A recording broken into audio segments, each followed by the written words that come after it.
Good afternoon, everyone, and welcome. My name again is Michael Cacich, actually an education specialist. I try to avoid the senior part of it, but I'm a senior education specialist with Educate a Child. It really is a pleasure to have an opportunity to talk this afternoon about a program that I've been a part of for the last 3.5 years. Actually, since the program began, there were a few of us, Dr. Mary Joy Pagozzi, myself, and one other colleague in Qatar right now who started up the program. The mission and the vision of the program has always been very motivating and energizing for me from day one.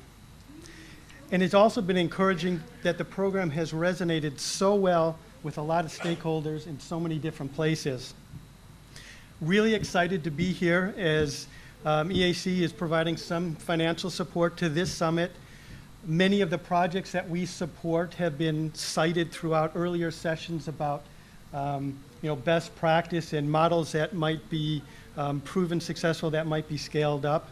And in fact, some of those projects are actually presenting here. And if a little bit earlier, the previous session, Cambodia Consortium for Out-of-School Children was it's a co-funded project of Educate a Child. So it's really exciting.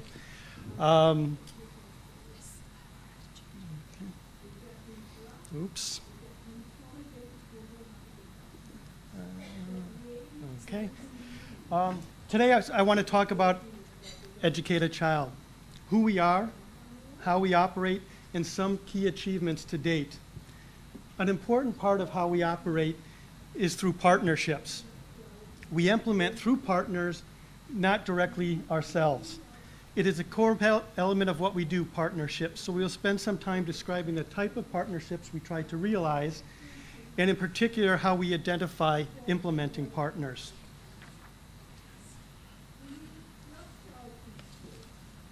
It's magic. Thank you. Partnership.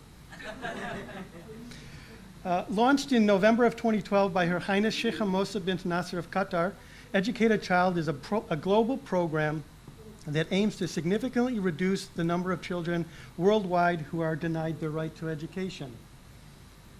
Her Highness has been a longtime advocate for education. As a UNESCO Special Envoy for Basic and Higher Education, as a Millennium Development Goal advocate, and now as an SDG advocate, and also part of the steering committee of the UN Secretary General's Global Education First initiative. But she wanted to do more. She wanted not just to be an advocate, but put a real program in place and have tangible and practical results, hence Educate a Child. Educate a Child's vision is a world where every individual has the opportunity to learn through a quality education. Educate a Child aims to make a major contribution to trigger significant breakthroughs in providing out-of-school children in poverty, crisis, and conflict-affected environments with a full course of quality primary education. By 2015-2016, EAC aims to influence the enrollment and retention of at least 10 million out-of-school children, to support the development of education quality so that children who attend school stay in school and have an opportunity to learn. Also to contribute to mobilizing $1 billion to support education and develop innovative financing mechanisms to foster program sustainability. And also to keep the issue of out-of-school children at the top of global and national agendas. Accessing and receiving a quality education is a universal human right. We've heard that throughout most of the sessions we've been hearing already today. Educate a Child's work is founded in the right of all children around the world to access a quality education that respects and promotes their right to dignity and full development. All children, and not just children already in school. The majority of the 59 million children around the world who are still deprived of their fundamental right to education live in the most marginalized sectors of society. These are the ones that we target with EAC funding. EAC works at the primary level. We don't work at pre-primary, secondary, vocational. We're very focused at the primary level. It's not that those other areas aren't important. They are critically important, and they're reaffirmed in the SDGs. But we wanted to see what targeted commitment and resourcing could do to significantly impact the number of children out of school, specifically at the primary level, because it is the foundation for future learning. We identify what works and then provide technical and financial resources to reach more out-of-school children. Scale up. And I think in an earlier session today when Tara Hill talked about Center for Education Innovation, there's a lot of those programs are ones that we're currently funding, and certainly others that sound very exciting, and perhaps we want to have a dialogue with about what we can do to help push them to a greater scale. We identify what works, and then we provide the technical financial resources. But we look for programs that are rooted in communities and aligned with government plans to promote sustainability. EAC supports a diversity of approaches to reaching out-of-school children, both formal and non-formal. While the more narrowly defined goal of Millennium Development Goals is broadened to include all levels of learning throughout life under the SDGs, we don't want to lose sight of the fact that many millions of children continue to be denied their right to quality education. The unfinished agenda. You heard that earlier today, unfinished agenda or unfinished business. There is much to do to complete the unfinished agenda, making sure that those 59 million children aren't lost as we move to the Sustainable Development Goals, but still have an opportunity for education. And this summit is an important event to remind us of this, but more importantly, to show what is possible. Her Highness Sheikha Moza's vision and leadership has established EAC as a unique example of what is possible through partnerships. EAC recognizes and builds on existing projects and promotes collaboration around effective practices. The legacy of this generation of adults must be to ensure a quality future for this generation of children. So such a global endeavor will take enormous resources, creativity, and financial support, and no one organization can do it alone. There are effective programs reaching the hardest to reach, and we've seen them already, and over the next couple of days we'll see others. What we want to do through funding their expansion is to shine a light on them and to bring them to the attention of a wider audience, in the hopes that not only in the short term can we reach more children, but perhaps in the longer term, we can mobilize additional resources by showing what can work, not just on a small pilot, but on larger scale. And when EAC talks about scale, we talk about reaching at least 10,000 out-of-school children per year. So a 3-year project would be the 30,000. So we're talking about a significant scale because our target and the timeline was very short. Our target is very large, the timeline is short. Partners must contribute at minimum 50% of total project costs. And that's what we refer to as co-funding, a co-funding model that ensures that there's shared commitment and leveraging of additional resources. Many partners or many donors will ask for some contribution from a partner, sometimes not. We ask for a very significant financial commitment, at least 50% of total program costs. Alignment. EAC ensures that programs we support are aligned with country plans and priorities. Having worked with a number of organizations, both NGOs, other foundations, government agencies, there are some things that really strike me as being unique features, maybe not individually, but as a collective.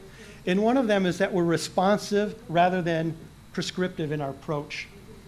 We recognize the expertise of our partners on the ground. They understand the barriers, have experience in delivering effective solutions.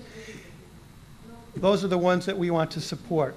EAC responds to needs as they are identified on the ground. We don't go into a country saying we only want to work with the girl child or mobile populations, but we try to understand the needs and then who is trying to address those needs and provide support. Therefore, our programs look very different in different countries. We do not target specific populations. We do not target specific countries. Countries must have large numbers of out-of-school children, and there are many of those, as well as partners with a demonstrated track record of successful interventions in those countries. We do not target specific organizations or have a particular religious affiliation. We actively seek out local and national partners as they have a unique and special relationship with the communities in which they serve, which they live and work. EAC is not competitive, but selective. And what we mean by that is we don't want to award a limited number of grants. What we rather would see is fund as many as we can. We don't want organizations to be pitted against each other with the best proposal winning. We'd rather support as many as we can. And we emphasize, we prefer collaboration over competition.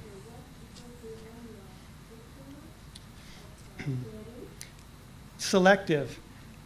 We are selective, but our criteria are very transparent and they're available on our website. Any organization can submit an expression of interest, which is the first step in our application process, and we can talk a little bit more about that later. Again, the third bullet, recognizes and build what is working already, right? We're not reinventing the wheel. We're looking for what works. EAC is inclusive, willing to support different partners and programs in a single country. Again, we're not wedded to a single approach. EAC has a singular focus on out of school at the primary level. Again, the reason for that is wanted to see what targeted commitment could do. And again, we don't provide more than 50% of total project funds. We consider it in a sense a challenge fund to try to get organizations to do something that they don't normally do, is bringing some of their own resources to the table and mobilizing partnerships with other donors or their own funding. It's kind of a scary looking slide. I apologize. It's very detailed and complicating looking, but it's really, the details aren't so important. I just wanted to make a couple of points. There's a wide, our programs, through our programs, we are trying to address a wide range of barriers to education with many different kinds of interventions. We're all familiar with the barriers, whether it's poverty, and we're hearing a lot about how important poverty is, or conflict situation, or lack of infrastructure. But there are solutions. We're all familiar with the barriers. The barriers aren't intractable. There are solutions. In some cases, our interventions work with the government, both public schools, sort of the formal sector, if you will. In other cases, through non-formal approaches, alternative basic education programs, or accelerated learning programs. In other cases, we're supporting programs that provide a transition between the two systems. Again, EAC is not prescriptive. A wide range of approaches can be effective and in fact are needed to meet the unique circumstances of individual children. I would like to highlight just a few of the projects that Educate a Child is supporting. You've already heard mentioned several times today, Educate Girls. With Educate a Child funding, we're hoping to reach, they're expecting to reach 64,000 girls in Rajasthan, India, by working with local communities, in particular getting mothers to talk to other mothers about delaying early marriage. And they're also working with groups of volunteers, Team Balaika, to make sure that children are enrolled and that children are actually staying in school. The British Council in Pakistan uses volunteers in the form of Mohalla committees, community members which serve as the liaison between education departments, schools, and communities, and ambassadors, young people who are actively recruiting out-of-school children into school and keeping them there. In Cote d'Ivoire, 8,000 children are getting a chance to go to school with the support of IRC, which has established village savings and loans programs through their Save for Schools project to ensure that families have the financial means to send their children to school. Aided Action is working with up to 21 different partners to reach rural and poor communities, ethnic minorities, street children, overage children, and children with disabilities in all provinces of Cambodia. And the list goes on.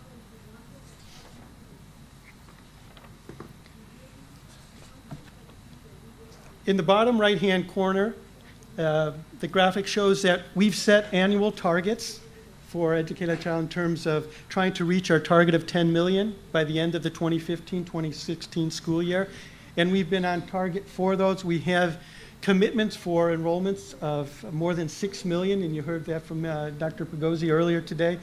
And we hope to have the remaining 4 million. We have projects in the pipeline and hope to reach the 10 million target. That's out-of-school enrollment commitments.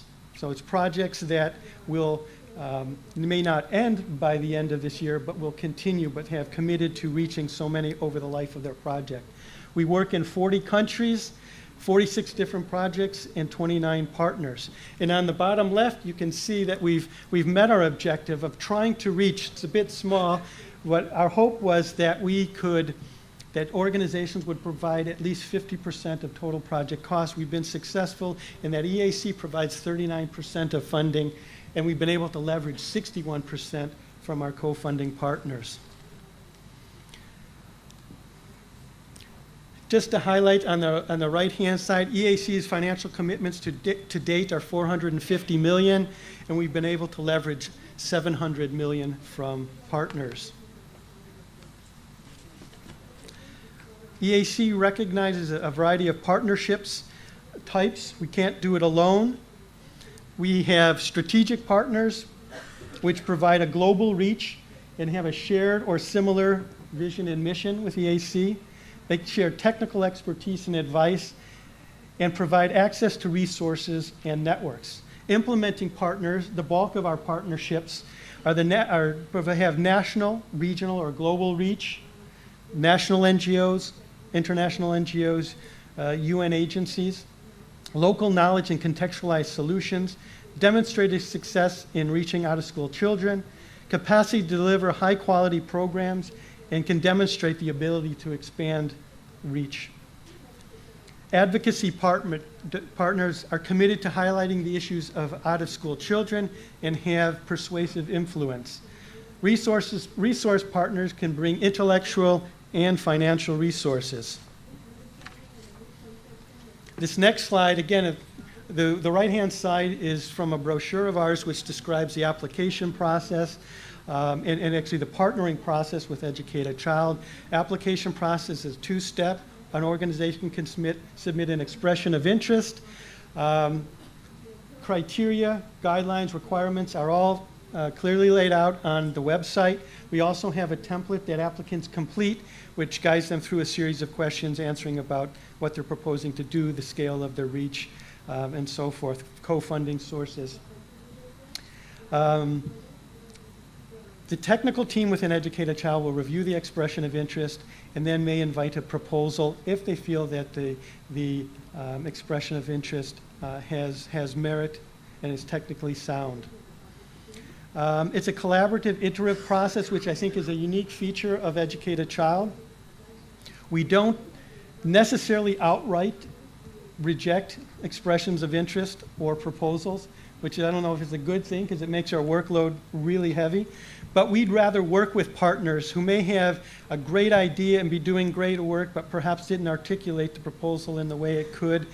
So we work with partners at the expression of interest stage, at the proposal stage, to try to work them. Again, it's not about competition for us. It's trying to find and nurture as many good solutions as we have. Due diligence and validation. We have a couple of processes. We do an exploratory visit. We do a validation visit as we're coming close to, considering a proposal is ready for funding. It's to look at whether the organization has the technical capacity, has the organizational capacity, they have financial and HR systems in place, do they have a monitoring and evaluation system in place to actually deliver on what they're proposing to do. And then, of course, monitoring and evaluation is critical. As a global program, we have lots of opportunity to learn from the different projects, the different contexts in which they operate. But in particular, what is unique about Educate a Child is that we require partners to track individual children as they enroll and progress through the system. That's individual children, all children. We're not just talking about 59 million children, but 59 million individual children, each facing perhaps multiple barriers which keep them from entering school or may drive them out of school. So to ensure these children get into school and stay there, we must track them as individuals. I'll just run real quick of just another minute. A wide range of partners, again, strategic, implementing, advocacy, and resource. You'll see local NGOs, you'll see international NGOs, you'll see bilateral agencies, you'll see the private sector. I didn't need to see the detail, just the range, the logos. And my apologies if your logo, if we're currently funding your project and you're not on here, this is not quite up to date, but my apologies for that. But again, it shows the range of partnerships we have. Different partners bring different capacities and bring different value. UN agencies that bring a scale, an access to, and strong relationship with governments, global experience, reach, and awareness. International NGOs bring international experience and recognition and able to mobilize resources. Local NGOs, again, they have this unique and special relationship with communities, homegrown solutions, and able to respond because they're from the communities they represent. There are just a number of publications that have been referred to already, funded in part with Educated Child Support. Well, actually more than just the Educated Child Support. Educated Child felt that traditionally, what has been is looking at the benefits of education. So instead, what we wanted to do is look at what are the costs of that. And there's just been some fascinating work done by Nick Burnett, and you heard some of that earlier today, sort of globally, but also focusing on the region. I'm glad that this is actually included in the packets. We don't have a large research component, but we do some very targeted research. We want to document what we're doing because we want to support learning in relation to providing quality education for out-of-school children, to provide information for advocacy, and to give evidence for mobilizing additional resources. What is needed to meet the challenge? Again, the challenge of the unfinished agenda, reaching the 59 million, which is probably an underestimate. What we need is more and new kinds of partnerships, additional financial commitments, highly innovative and cost-effective programs which are scalable, and a globally unified agenda for addressing the issue of out-of-school children. And the last slide is one that you saw earlier today. It's from a quote from Her Highness. Those still denied an education are the hardest to reach. Tackling it will require ingenuity as well as investment. And I think we're seeing a lot of very interesting programs here, and I hope to hear about more in the next couple of days. Thank you for the opportunity to share this with you.